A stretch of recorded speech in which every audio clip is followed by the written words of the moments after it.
ரகங்கள் பலவிதம், ஒவ்வொன்றும் உலகத்தரம். தமிழக உற்பத்தியில் உங்கள் Anuj styles. MCR Pure Cotton Club, formals and casual shirts.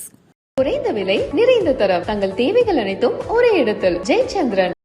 தாவேக்கால குறிப்பாக குறிவைக்கப்படுகிறார் Aadhav Arjuna. All attack on Aadhav. ஏன் ஆதவுக்கு அட்டாக் வருதுன்னா, ஆதவ் ரொம்ப டிஸ்டர்ப் பண்றாரு திமுகவை. விஜய்க்கு ஆதவ் இல்லைன்னா ஒரு கை உடஞ்சிரும், லெஃப்ட் ஹேண்ட் அப்படிலாம் நான் சொல்ல. ஆனா விஜய் பிளஸ் ஆதவ் ஒரு ஆடட் ஸ்ட்ரென்த் தான். ஆதவ் அர்ஜுனா அவர்களை நம்பிதான் விஜய் இருக்கார் அப்படிங்கிற அளவுக்கு. ஃபர்ஸ்ட் ஃபேமிலி வருது. ஃபேமிலி ஏன் வருது? மைத்துனர்னு நினைக்கிறேன் நான். மைத்துனரை பொறுத்தவரை பிஸ்னஸ் இன்ட்ரெஸ்ட் தான் மெயினுங்க. 500 கோடி ரூபாய்க்கு மேலே திமுகவுக்கே டொனேஷன் கொடுத்துருக்காங்க எதிர்கட்சியாக இருக்கும்போது. அப்போ எடப்பாடிக்கு எவ்வளோ கொடுத்துருப்பாங்கன்னு எனக்கு தெரியாது. இப்போ பிஸ்னஸில் இருக்கிற இவங்க ஆதவ் அர்ஜுனா, அவங்க ஃபேமிலி பேர் அடிப்படுது. அவருக்கு பிஸ்னஸில் எந்த சம்மந்தமும் இல்லை. அவர் விஜய்கிட்ட போய் சேர்ந்து திமுகவையும் எதிர்க்கிறாரு, பாஜகவையும் எதிர்க்கிறாரு. இவங்களுடைய பிஸ்னஸ் இன்ட்ரெஸ்ட்டுக்கு அதனால் எந்த சிக்கலும் வந்துடும் அப்படின்னு அச்சப்படுறாங்க. அதன் காரணமாக தான் அவங்க இவரை கொச்சப்படுத்துகிறாங்க. இது பின்னால் திமுகவின் கை இருக்குமானா இருக்கலாம். திமுக பல வகையில் வேலை செய்யுதுங்க. அவங்களுக்கு மரண பயம் வந்துடுச்சுங்க. 2024-26 டன் டீல்னு முன்னால் நினச்சிட்டு இருந்தாங்க. அப்படின்ற நப்பாசையில் இருந்தாங்க. அவங்க நப்பாசையில் விஜயினுடைய அரசியல் நுழைவு பெரிய அதிர்ச்சியை உண்டாக்கிடுச்சு.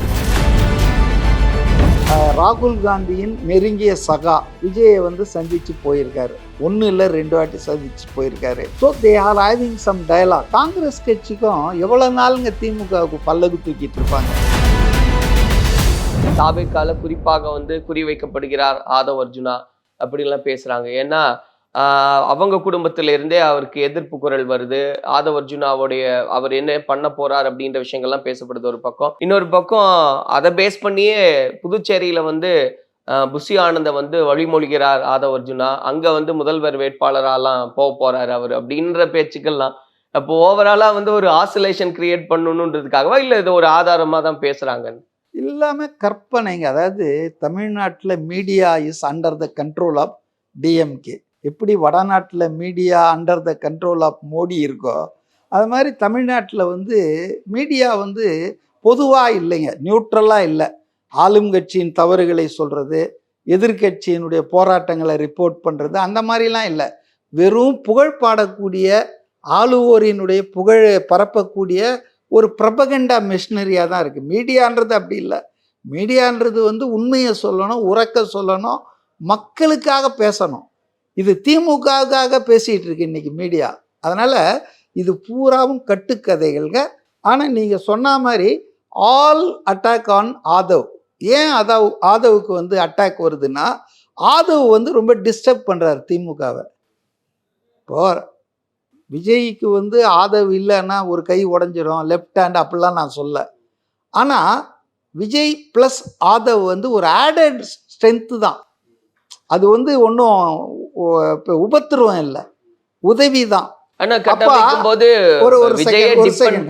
விஜய் யாரையும் டிபெண்ட் பண்ணலைங்க. பல பேர் கற்பனையில சொல்றாங்க இல்லையா, ஆதவ் அர்ஜுனா அவர்களை நம்பிதான் விஜய் இருக்கார் அப்படிங்கிற அளவுக்கு. ஆதவ் அர்ஜுனா வர்றதுக்கு 2 வருஷத்துக்கு முன்னால அவர் கட்சியை தொடங்கிட்டாருங்க. அதனால ஆதவ் அர்ஜுனா இந்த கட்சி நல்லா இருக்குது, இது வளரும் போல இருக்குதே, அதனால அவர் சேர்ந்தாரே தவிர, அதுக்கு இதெல்லாம் இட்டு கட்டிய கதைகள். நான் என்ன சொல்றேன், அதாவது இது எப்படின்னா, உதயநிதி கலைஞரையே மிஞ்சிட்டாரு, உதயநிதி ராஜேந்திர சோழன் மாதிரி தாய்லாந்து வரைக்கும் போறாருன்னு இந்த அறிவு திருவிழான்னு சொல்லிட்டு ஒரு பட்டாபிஷேக விழா நடத்தினாங்க இல்லையா, அதில் திமுக அமைச்சர்கள் பேசினாங்களா, அந்த மாதிரி தான். அதெல்லாம் ஒன்றும் கிடையாது. ஆனால் என்ன மெயினாக நீங்கள் சொன்னதில் ஒத்துக்கிறேன்னா, குறிவைத்து அவர் தாக்கப்படுகிறார். ஃபஸ்ட்டு ஃபேமிலி வருது. ஃபேமிலி ஏன் வருது? மைத்துனர்னு நினைக்கிறேன் நான். அவருக்கு ஏன் இந்த மீடியா முக்கியத்துவம் கொடுக்குது? அவர் என்ன அரசியல்வாதியா? அவர் என்ன ஏதாவது நாடறிந்தவர்? அவர் ஒரு லாட்ரி. நீங்கள் கேவலமாக சொல்கிறீங்க, லாட்ரிக்காரன்றீங்க. அவர் பிஸ்னஸ் பண்ணல. Aadhav Arjuna is not in that business. அவங்க ஃபேமிலியில் அவங்க மாமனார் பண்ணுற பிஸ்னஸுக்கு இவர் எப்படிங்க லாட்ரி மருமகன் ஆவார்? அதனால் அவரை பொறுத்தவரையில் அதாவது அவங்க மைத்துனரை பொறுத்தவரையில் பிஸ்னஸ் இன்ட்ரெஸ்ட் தான் மெயினுங்க. எல்லா வியாபாரிகளுக்கும் அதானே. ஆதவ் அர்ஜுனாவின் மைத்துனர் ஒரு வியாபாரி, பிஸ்னஸ் மேன்னு சொல்லலாம். அவருக்கு வந்து தொழில் நடக்கணும். எல்லா வியாபாரிகளுக்குமே ஒரு தாரக மந்திரம் இருக்கும். ஆட்சியாளர்களை பகைத்து கொள்ளக்கூடாது, அவங்களுக்கு நல்ல பேர் குட் புக்ஸில் இருக்கணும். அப்படின்றதுக்காக தான் நீங்கள் பார்த்தீங்க 500 கோடி ரூபாய்க்கு மேலே திமுகவுக்கே டொனேஷன் கொடுத்துருக்காங்க எதிர்க்கட்சியாக இருக்கும்போது. அப்போ எடப்பாடிக்கு எவ்வளோ கொடுத்துருப்பாங்கன்னு எனக்கு தெரியாது, அது வெளியே வரல. திமுக எதிர்க்கட்சியாக இருக்கும்போது 500 கோடி ரூபாய் மார்ட்டின் கொடுத்துருக்காரு. அதே போல் பிஜேபிக்கும் எலக்ட்ரோல் பாண்ட்ஸில் ஆயிரக்கணக்கான கோடி ரூபாய் அவங்க கொடுத்துருக்காங்க. ஸோ எல்லா பணக்காரர்களும் எல்லா வியாபாரிகளும் ஆளுவோர், அது மத்தியில் இருந்தாலும் சரி மாநிலத்தில் இருந்தாலும் சரி, அவங்கள வந்து நம்ம அனுசரணையாக வச்சுக்கணும்னு நினைப்பாங்க. இப்போ பிஸ்னஸில் இருக்கிற இவங்க ஆதவ் அர்ஜுனா, அவங்க ஃபேமிலி பேர் அடிப்படுது, அவருக்கு பிஸ்னஸில் எந்த சம்மந்தமும் இல்லை. அவர் விஜய்கிட்ட போய் சேர்ந்து திமுகவையும் எதிர்க்கிறாரு, பாஜகவையும் எதிர்க்கிறாரு. இவங்களுடைய பிஸ்னஸ் இன்ட்ரெஸ்ட்டுக்கு அதனால் எந்த சிக்கலும் வந்துடும் அப்படின்னு அச்சப்படுறாங்க. அதன் காரணமாக தான் அவங்க வந்து இவரை கொச்சப்படுத்துகிறாங்க, இவரை வந்து டேமேஜ் பண்ணுறாங்க. இது பின்னால் திமுகவின் கை இருக்குமானா இருக்கலாம், இல்லைன்னா அவங்க ஏன் பாலிடிக்ஸ் எல்லாம் பேசுகிறாங்க வந்து. அதாவது ஆதவ் அர்ஜுனாவை டேமேஜ் பண்ணணும், அவருடைய கிரெடிபிலிட்டியை காலி பண்ணணும். அப்போ விஜய்க்கு அவர் மேலே சந்தேகம் வரா மாதிரி செய்யணும், டிஸ்ட்ரஸ்ட் ஏற்படுத்துறது. ஒரு பொய்யை 10 வாட்டி சொன்னோம்னா எறும்பூர கல்லும் தேயும்னு வாங்க இல்லையா, அந்த மாதிரி இவர் ஸ்லீப்பர் செல், இவர் அனுப்பிச்சி விட்டது டிஎம்கே தான் அப்படின்னு சொல்லிகிட்டே இருந்தால் ஒரு 10 வாட்டி சொன்னால் விஜய்க்கு ஒரு சந்தேகம் வரா? ஒரு சந்தேகம் வந்தாலே ரொம்ப சிக்கலாயிடுமே. அப்படிப்பட்ட ஒரு ஈனத்தனமான முயற்சியாக தான் நான் பார்க்குறேன். இது வந்துங்க திமுக வந்து பல வகையில் வேலை செய்யுதுங்க. அவங்களுக்கு வந்து மரண பயம் வந்துடுச்சுங்க. 2026 டன் டீல்னு முன்னால் நினச்சிட்டு இருந்தாங்க. நம்ம ஒரு வாட்டி ஜெயலலிதா அம்மா சொன்னாங்க இல்லையா, கண்ணு கெட்டிய தூரத்தில் எதிரிகளை காணோம்னு. எல்லாம் பின்னால் இருந்தாங்க, அவங்களுக்கு பின்னால், அப்புறம் எப்படி முன்னால் தெரிவாங்க. அந்த மாதிரி இப்போ என்ன திமுக நினச்சிட்டு இருந்தாங்கன்னா, எடப்பாடி தனித்து விடப்பட்டார், அண்ணாமலை ஒரு பக்கம் அவர் தனி கச்சேரி நடத்துகிறாரு, நம்மக்கிட்ட அரசு அதிகாரம் லட்சக்கணக்கான கோடி ரூபாய் இருக்குது, மீடியா காலில் விழுந்திருக்கு. ஸோ நம்ம யாருமே நமக்கு வழியில் வரவே முடியாது, கார் உள்ளவரை உலகுள்ளவரை நமது ஆட்சி தான் சொன்னார்ல. 26 இல்லை 31 36ன்னு ஊட்டிலேயே எங்கேயோ பேட்டியில் முதல்வர் சொன்னார்ல. அப்படின்ற நப்பாசையில் இருந்தாங்க. அவங்க நப்பாசையில் வந்து விஜயினுடைய அரசியல் நுழைவு பெரிய அதிர்ச்சியை உண்டாக்கிடுச்சு. அது மட்டும் இல்லை, விஜயுடைய அரசியல் நுழைவுக்கு பின்னால் தான் பிஜேபியும் அதிமுகவும் ஒன்றா சேர்ந்தாங்க. இது ரெண்டுமே அவங்க எதிர்பாராத விஷயங்கள்ங்க.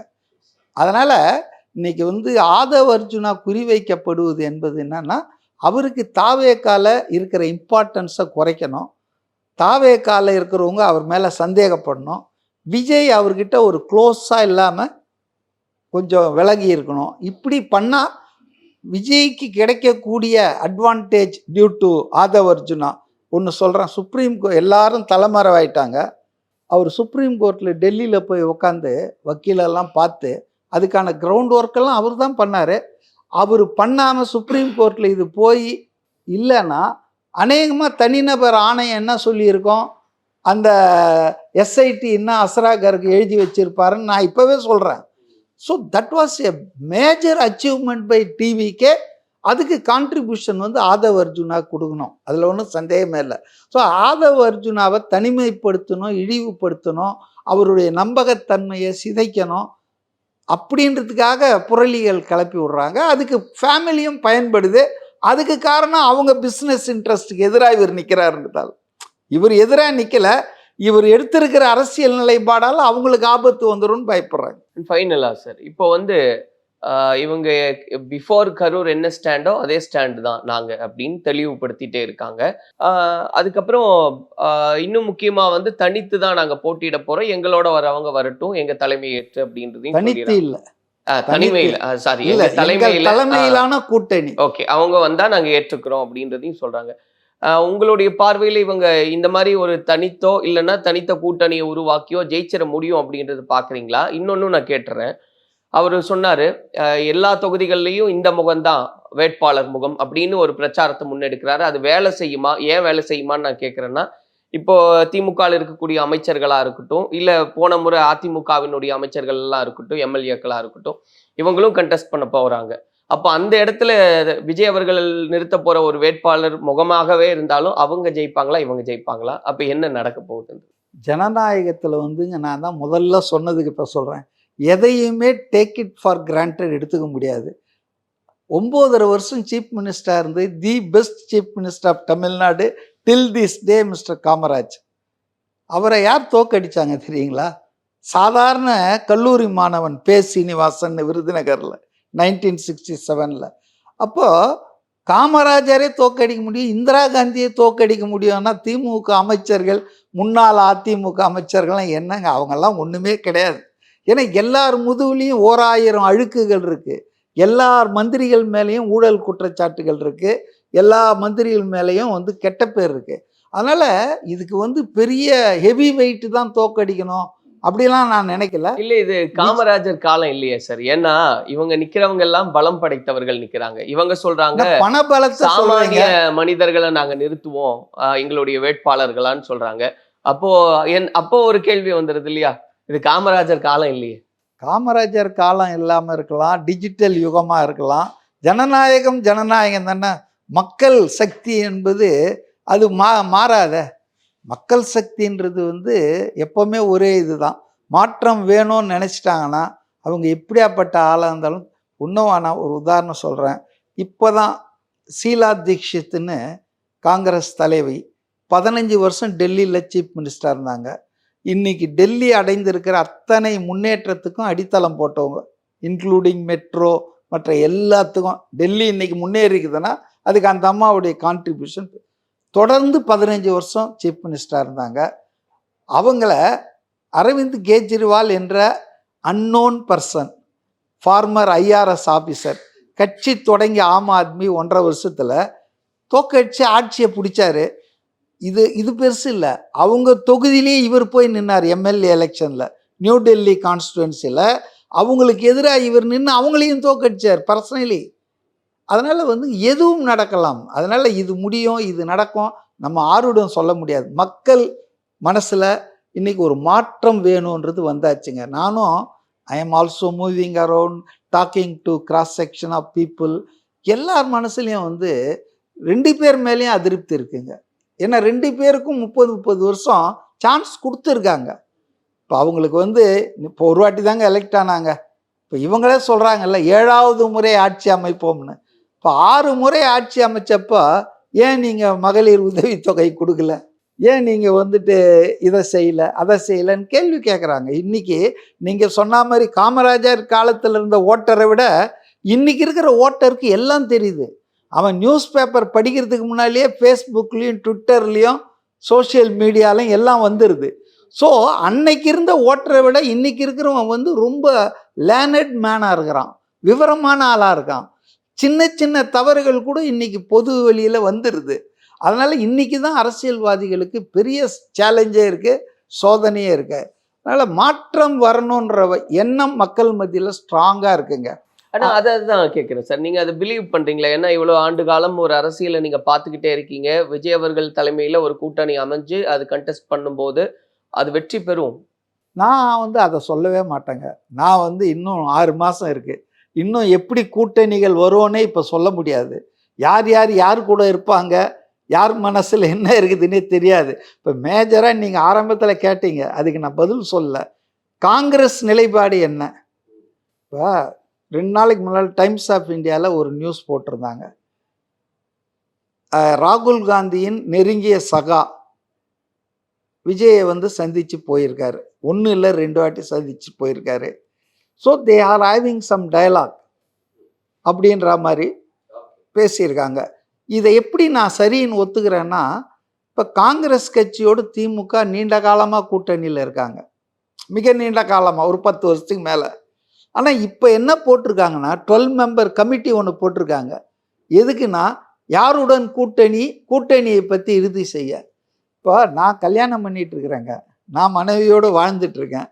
நான் எனக்கு அடுத்த மனைவி யாருன்றதுக்காக ஒரு கமிட்டி போட்டேன்னா அதுக்கு அர்த்தம் என்ன? இருக்கிற மனைவியை டைவர்ஸ் பண்ண போகிறேன். அப்படிதானே தோணும். இன்னொரு அப்போ கல்யாணம் பண்ண போறோம். மறு கல்யாணம் ஏதோ பண்ண போறோம், இருக்கிறத கைவிட போறோம் தானே அர்த்தம். அப்போ காங்கிரஸ் கட்சி 12 பேர் கொண்ட குழுவை போட்டு கருத்து கேட்கறதுன்றது அது வந்து volumes of stories it is telling இல்லையா. அதனால பத்திரிகையில் வர்றதோ ராகுல் காந்தி பேசினதோ கரூர் நிகழ்ச்சிக்கு அப்புறம் இதெல்லாம் தன்னிச்சையாக நடக்கலைங்க. காங்கிரஸ் கட்சிக்கும் எவ்வளோ நாளுங்க திமுகவுக்கு பல்லகு தூக்கிட்டு இருப்பாங்க. அதிகாரம் பூரா திமுக ஆட்கள் அனுபவிப்பாங்க.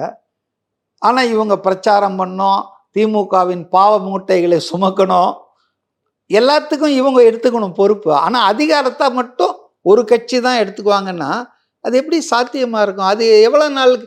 பழைய தலைமுறை காங்கிரஸ்காரங்க அதை ஒத்துக்கிட்டு இருக்கலாம். இன்னைக்கு காங்கிரஸில் நிறைய யூத்ஸு நியூ ஜென்ரேஷன் வந்துடுச்சு, அவங்க கொஸ்டின் பண்ணுறாங்களா. அதுதான் நான் கன்னியாகுமரி, புதுக்கோட்டை இப்படி பல மாவட்டங்களில் காங்கிரஸ் கட்சி திமுகவுக்கு ரிபல் ஆகுது பாருங்க. இது எனக்கு கிடைச்ச ஒரு செய்தி என்னன்னா, இப்போ மோடி பேசினார் இல்லையா, பீகார் தேர்தல் முடிஞ்ச உடனே அவர் சொன்ன 2 விஷயம் என்னன்னா, ஒன்று காங்கிரஸ் கட்சி பிளவுபடும், இன்னொன்று என்னன்னா ஆர்ஜேடி இனி ஜென்மத்துக்கு பீகாரில் ஜெயிக்க முடியாதுன்னு சொன்னார். அதை விட்டுருங்க. காங்கிரஸ் கட்சியை பற்றி ஒரு பிரதமர் சொல்கிறாருன்னா அவருக்கு வந்து ஏதோ சில விஷயங்கள் தெரியலாம். ஏன்னா அவர்கிட்ட எல்லா உளவு அமைப்பும் இருக்குது. அறிவாலயத்தில் என்ன நடக்குதுன்னு தெரியும், சத்தியமூர்த்தி பவனில் என்ன பேசிக்கிறாங்கன்னு தெரியும், காங்கிரஸ் கட்சி தலைமையில் என்ன, ஏன்னா அந்த அளவுக்கு தொழில்நுட்பம் இருக்குது, உளவுத்துறை இருக்குது, அவங்களுக்கு விஷயம் தெரியும்.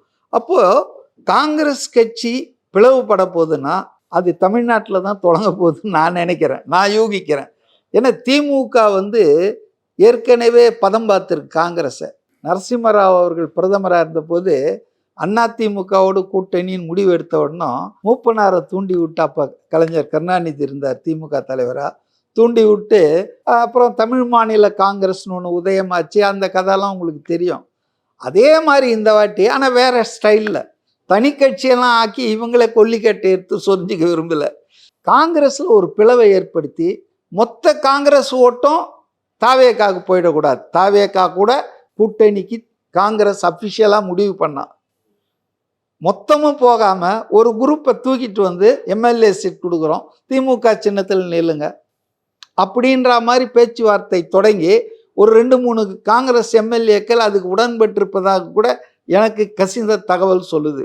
அதே போல் இன்னொரு பாசிபிலிட்டி என்னென்னா, ஒருவேளை அஃபிஷியல் காங்கிரஸ் ராகுல் Gandhi all set and ton எல்லாத்தையும் பார்த்துட்டு 2029 பார்லிமெண்ட்டு இந்தியா கூட்டணி திமுகவிலே தொடருவோம் அப்படின்னு முடிவெடுத்தாலும் ஒரு செக்ஷன் வெளியே போகுது இந்த முடிவை எதிர்த்து. ஸோ எப்படி இருந்தாலும் காங்கிரஸ் வந்து பிளவுபட போகுது. இதை தெரிஞ்சுக்கிட்டு தான் பிரதமர் வந்து காங்கிரஸ் கட்சி பிளவுபட போகுதுன்னு பேசினார். என்னை பொறுத்த வரைக்கும் பிரதமருக்கும் நம்ம திமுகவுக்கு கூட ஒரு நல்ல உறவு இருக்கிறது தான் நான் நினைக்கிறேன். அவங்க எக்ஸ்சேஞ்ச் நோட்ஸ்ன்னு தான் நான் நினைக்கிறேன்.